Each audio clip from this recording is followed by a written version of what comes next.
안녕하세요. 나눔부자입니다. 부동산 오아시스 나눔부자인데요.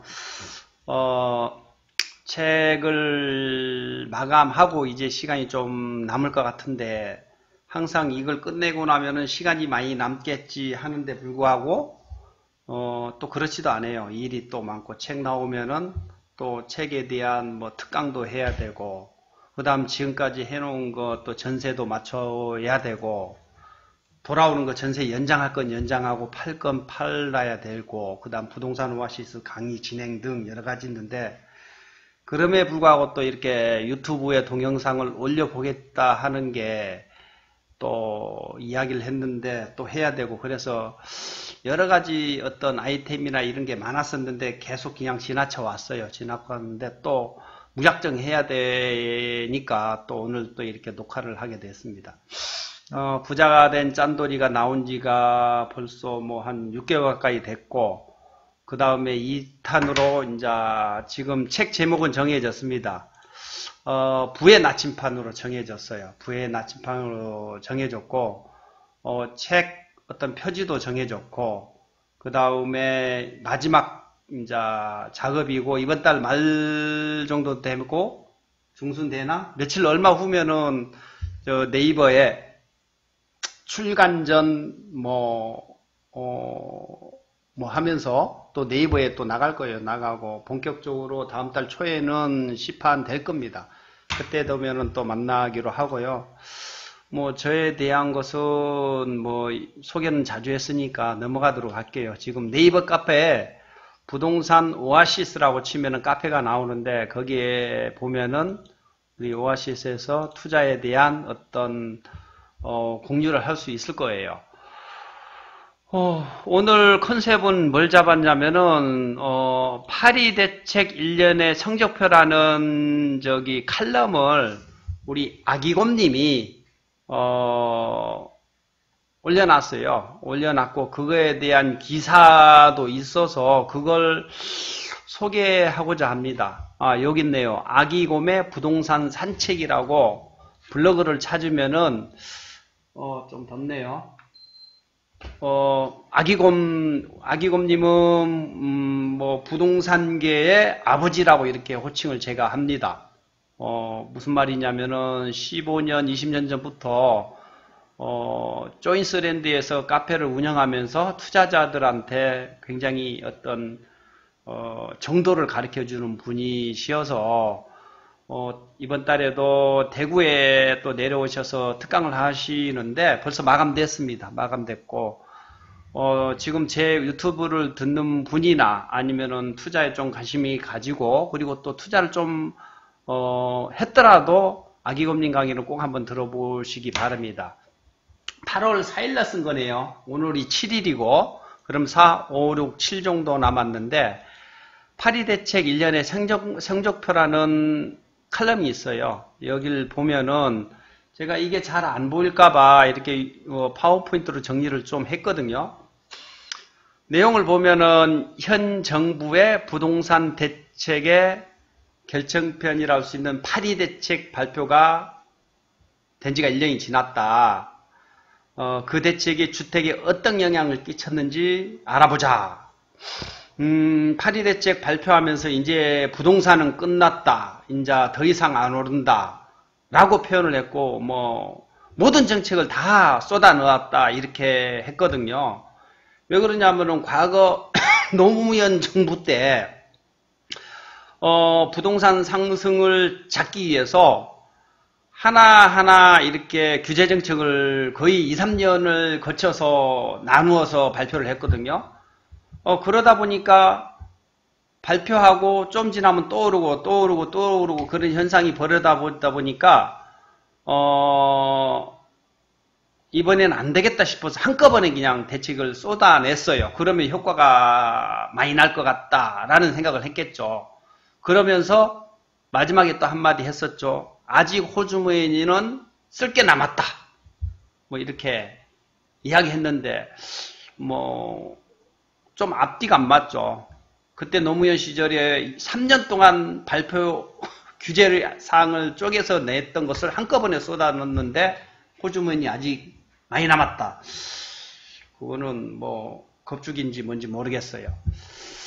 자, 그 성적표를 보면은 파리 대책을 한마디로 평가하면 양극화 심화와 양극화 고착화를 평가할 수 있다. 양극화를 갖다 심화나 그 고착화를 갖다 막기 위해서 그때 서울 2007년 12월 중심으로 집값이 급등하자 서둘러 집값 안정 대책을 내놓고 투기지역, 투기과열지구, 청약조장지구 이렇게 세 개로 나누어서 규제를 했죠. 그리고 양도세 중과 및 대출규제 차등화의 규제를 이렇게 썼습니다. 여기에서. 그래서 정부가 의도되는 것은 요 투기 지역 과열지구 이런 쪽을 갖다 억제하겠다. 사실은 억제보다도 이런 거예요. 투자자들은 사지 말고 실수요자만 사라. 이런 내용이었죠. 사실은 그때 보면은 제가 블로그에 또 글을 썼었는데 제 블로그는 난부자 부동산 여행입니다. 보면은 6.19 부동산 대책 방향으로 인한 부동산의 흐름 해가지고 7월 달에 썼어요. 나는 7월 17일 날 썼는데 내가 뭐라고 썼냐면은 그때 당시에 요 내용을 보면은 이 대책의 제목을 보면 아꼈듯이 제목이 뭐라면은 안정적인 관리를 위한 선별적 맞춤형 대응 방안이라고 써 있어요. 그 말은 안전적 관리를 하겠다는 것은 부동산을 죽이겠다는 게 아니고 선별적으로 대응 방안을 해서 규제를 하겠다. 선별적으로 맞춤 대응안. 이래서 어떤 그때 당시에는 투자자들은 사지 말고 실수요자들을 살 수 있도록 만들겠다 하는데 사실 지나고 나면은 투자자도 쉽게 못 사고 실수요자들도 오히려 못 사게 했어요. 왜냐면은 요즘 뭐 아시다시피 강남이나 투자 여초로 분양가가 싼 지역은 돈 많은 부자들만 투자를 할 수밖에 없었거든요. 현금이 많은. 뭐 대출도 40%밖에 안 나오니까. 그래서 사실 돈 없는 어떤 서민들은 집을 아예 못 사게 차단한 거나 똑같다라는 그런 표현이 오히려 많을 것입니다. 그래서 선제적 대응은 앞으로 폭등하거나 과열될 수 있는 곳, 앞으로 폭등하거나 과열될 수 있는 곳을 먼저 규제하겠다. 무슨 말이에요? 선제적 대응, 그러니까 앞으로 오를 것이니까는 선제적으로 규제하겠다는 거니까 그러면서 제가 뭐라고 했냐면은 쪽집게 과외를 시켜주는 거 아니냐. 쪽집게 과외를. 그렇게 제가 표현을 하면서 글을 썼었어요. 11.3 대책으로 그래서 11.4 대책으로 인한 규제가 된 곳은 지금까지 제일 많은 강남 4구인데, 강남 4구나 서울 전체를 규제를 했죠. 무슨 말이냐면은 규제한 곳은 앞으로 더 오를 수 있으니까 선대적으로 규제하겠다는 것은 더 오른다는 쪽집게화를 시켜준다는 거다. 내가 그렇게 표현을 했고, 그 다음 서울, 부산 해운대와 세종시였습니다. 근데 지금 현재는 세종시 그때 당시에도 꽤 많이 올랐고, 해운대는 상승을 바짝 했다가 지금 주춤하고 있어요. 그리고 서울 전 지역을 완공시까지 전매 금지를 했고, 그리고 광명 부산기장 진구를 추가 선정했습니다. 광명 굉장히 많이 올랐죠? 부산기장과, 사실 부산은 그 2008년부터 폭등은 아니지만 꾸준하게 거의 올라갔던 시장이기 때문에 너무 많이 오른 그런 지역이기 때문에 부산 쪽에는 규제를 해서 지방은 좀 내려간 그런 경향이 있습니다. 그 다음 재건축에 대한 규제를 강화했고,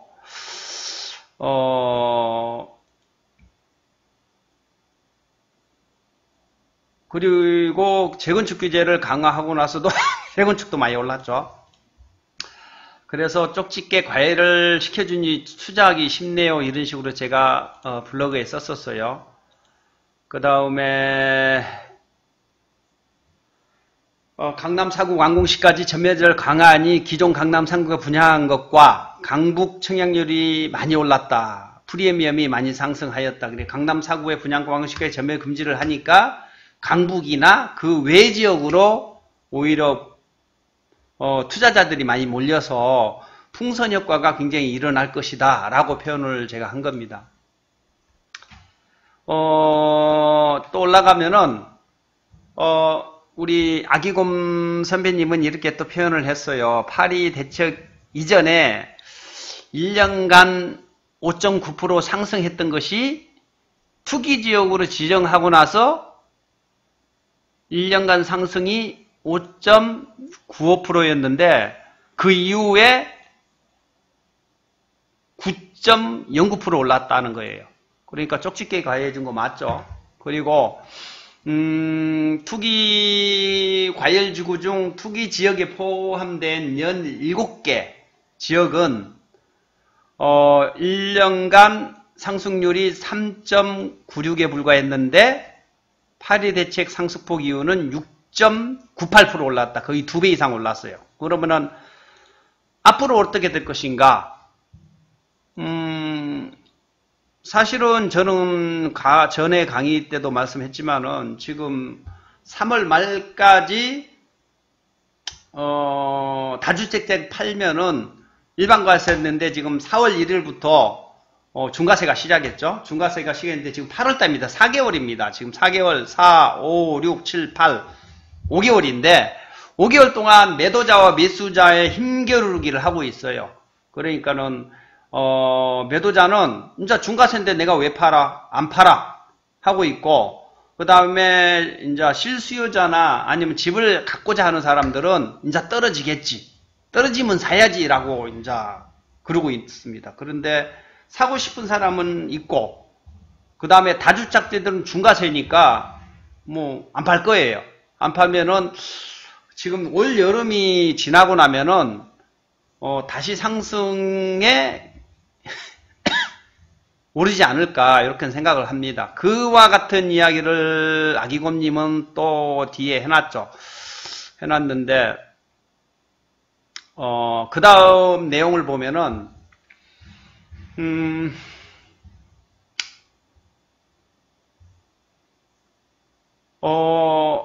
상대적으로 규제가 상대적으로 약한 지역, 규제가 안 된 지역은 1년간 상승률이 1.35%에서 조정 대상 지역입니다. 조정 대상 지역. 조정 대상 지역은 1년간 상승률이 3.5%에서 0.95% 크게 떨어졌다. 떨어진 게 아니고 상승률이 떨어졌다는 거예요. 상승률이. 특히 수도권 대상 지역이 상승률이 좀 떨어졌다. 뭐 가격 떨어진 게 아니고 상승률이 좀 주춤한 거예요. 주춤하고 저는 이게 상승률이 오히려 주춤하기 때문에 강남발 상승이 풍선 효과로 그 다음 상승 여력이 있지 않겠냐 이런 생각을 좀 하고 있습니다. 그 다음에 부산은 떨어졌습니다. 지방은 오히려 떨어졌다. 그러나 아무 규제가 없는 비규제 지역은 참담하다. 지방은 오히려 떨어졌다. 이렇게 표현이 되어 있어요. 지방도 지방 나름이에요. 대전 같은 거는 올랐고 대구는 많이 올랐습니다. 결국은 뭐냐면은 수도권도 차별화가 이루어지고 있고 지방도 차별화가 이루어지고 있다. 라고 표현을 하면 됩니다. 그래프를 보면은 파리 대책 영향 해가지고 파리 대책 전 1년간 상승률 5.9%였는데 투기 지역에 파리 대책 이후에는 9.1% 상승했다. 그리고 투기 과열 지역에는 파리 대책 전은 4%, 그 다음에 파리 대책 이후에는 7%. 조정 대상 지역은 2.4, 1.8. 무슨 말이냐면은 투기 지역은 더 많이 올랐고 투기 과열 지역은 그 다음 많이 올랐고 조정 대상 지역은 그만큼 좀 적게 올랐다. 그 다음 조정 지역, 지방에는 오히려 떨어졌다. 기타 지방 떨어졌다. 기타 수도권 좀 올랐다. 지방은 무조건 통으로 하면 떨어졌지만 오른 지역은 올랐고 떨어지면 떨어졌다는 거고, 이 표현은 뭐냐면은 집안 1년 동안 제가 말했던 블로그에 쪽집게 강의를 해준 거다라고 표현을 하는 겁니다. 그 다음 파리대책과 빛과 그림자, 그 분당구, 규제지역 중에 분당구는 엄청 올랐고, 강남구, 분당, 강남, 송파 구도 올랐고, 서초구, 그 다음 강서구, 노원구 이렇게 되어 있습니다. 이게 0.3, 0.32라고 표현되어 있는데 파리대책 이전보다 조금 덜 올랐다라고 표현을 하는 게 맞습니다. 그렇게 맞으면 되는 거고, 그러면 어떻게 하면 좋을 것인가 라고 이렇게 대책을 설명을 해놨어요. 대책. 부산같이 과거에 값이 올랐다고 조정지역 묶을 것이 아니라 과감하게 규제를 제외하는 것이 지역 경제 활성화를 위해서 바람직할 것이다. 부산과 같이 조정지역으로 묶어놓지만 지방이 지금 가격이 떨어지니까 좀 규제를 좀 풀어달라. 이렇게 이야기를 했고, 파리대책 1년이 지난 지점, 성적은 낙제점이다.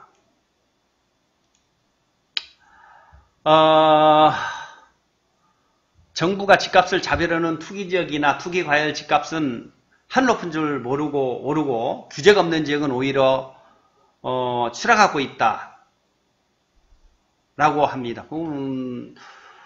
제 생각에는 규제를 한 것은 앞으로 많이 오를 것 같으니까 규제를 한 거고, 규제가 없는 지역은 지금 침체가 되니까 규제를 안 한 거거든요. 그러니까는 오히려 제가 강의 때도 뭐 한 번씩 이야기한 게, 정부가 하지 말라는 것을 하면은 돈이 된다는 것이 표현이 된 거예요. 정부가 투자하지 마라. 무슨 투자하고 하라 하는 데는 좀 의심을 해봐야 돼요.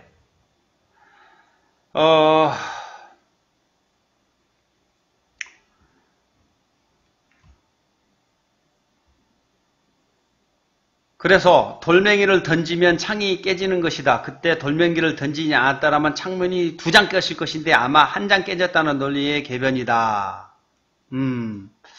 규제 안 했다면 더 올랐지 않았겠나? 이런 정부의 이야기를 이야기하는 겁니다. 그러면서 대책이 아니죠. 지금 정부에서 하려는 대책에 대해서 지금 표현을 해놨어요. 처음 뭐냐면은 투기지역을 확대하겠다는 것이다. 투기지역을 지금 수도권만에 강남 4구를 했는데 전 지역으로 이제 이렇게 하겠다라는 거예요. 그러면은 기존의 투기지역으로 했던 것을 다 하면은 기존의 투기지역이었던 원조 투기지역은 호재일까 악재일까? 이렇게 표현을 했어요. 12개 투기지역, 12개 투기지역은 호재일까 악재일까? 정부 의도대로 전 지역을 투기지역으로 지정을 하게 되면은 기존의 투기지역은 오히려 더 상승할 것이다. 후발 투기지역으로 빠져나갈 뻔했던 수요를 묶어두는 효과가 있을 것이다. 라는 거예요. 그러니까는 투기지역 말고 외지역으로 이렇게 투자를 하려거나 실수요지를 했던 것을 여기도 묶어버리니까 그럼 그쪽으로 안 하고 여기 모여들겠다. 참으로 친절한 정부가 아닐 수 없다. 이것은 뭐냐면은 나하고 같은 표현인 것 같아요. 친절한 정부가 투자 지역을 쪽집게 강요하고 있다. 이런 표현인 것 같습니다. 알려주고 있다. 둘째, 건축 제한을 늘리겠다. 지금 하는 거예요. 현행 20, 30년으로 했던 재건축을 20에서 40으로 늘리겠다는 것이다. 아마 30년이죠, 지금? 30년에서 40년으로 늘리겠다는 거거든요. 저도 이거는 같은 생각입니다. 30년에서 40년으로 늘리면은, 지금 30년, 에서 40년으로 늘림으로써, 해당 사항이 안 되는 것은 주춤할 것이고, 벌써 해당 사항 했던 것은 가격이 오히려 폭등하는 빈익빈 부익빈이라고 해야 되나, 아니면 기존에 했던 것들이 왕창 오르는 그런 현상이 벌어질 것이다. 넘었거나 40년에 육박한 것이 또 오히려 더 상승할 것이다 라고 표현을 한 겁니다. 무슨 말이냐면은 30년 돼 있던 아주 오래된 것을 재건축을 더 늘려서 공급량을 늘리고 분산을 해야 되는데 막아버리면은 강남이나 서울의 재개발 재건축이 오히려 안 됨으로써 기존에 있던 재건축했던 새 아파트들이 더 폭등하는 그런 현상이 벌어지는 거죠. 과거에 재건축 여한을 늘리겠다는 방향상은 좀 낡은 집에 새 집으로 바뀌는 기대감이 커지는 목동이나 상계도 같은 80년대 후반에 지은 재건축을 막겠다는 발상이다. 결국은 강남 재건축 단지의 희소성을 보장해 주는 것이다. 강남에 있는 재건축 단지 40년 된 것이 희소성을 보장해 주는 것이다. 목동과 상계동 쪽에는 재건축을 막음으로써 그쪽은 주춤할 것이고, 지금 재건축을 했던 그 아파트 희소성을 더 보장해줘서 가격이 더 폭등할 수 있다. 더 나아가 지을 땅이 부족해서 신규 공급을 막는 효과가 있어서 서울 아파트 희소성을 보전해주겠다라는 것, 희소성을 다름이 없다. 새 아파트 특히 지금 했던 거, 그런 이야기입니다. 그 다음 셋째는 일시적 1가구 2주택 중복 보유기간을, 현행기간을 3년에서 일시적 1가구 중복기간을 3년에서 1, 2년으로 줄이겠다라는 걸 검토 중이다. 결국은 여기에 1가구 2주택자 양도세 변제기간을 현행 2년에 더 늘리는 것으로 검토한다. 거주기간을 현행 2년에서 더 늘린다. 거주기간을 1가구 2주택을 더 늘린다. 결국은 이건 1가구 1주택자들의 세금을 더 걷겠다는 거고, 그 다음에 일시적 2가구도 세금을 더 적겠.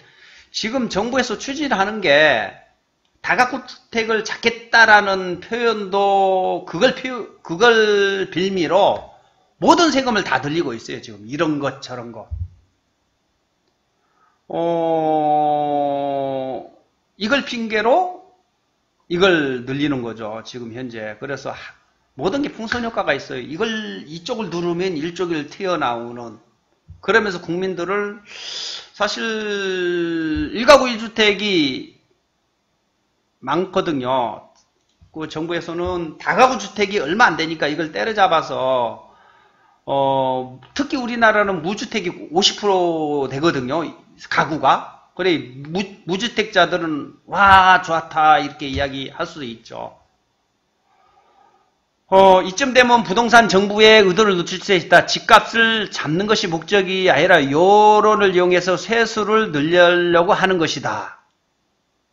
아주 그냥 강력한 임팩트의 이야기를 했습니다. 1가구 1주택이 투기꾼인가? 1가구 1주택의 투기지역을 가지고 있다면 투기꾼으로 놀리는 게 맞는 것인가?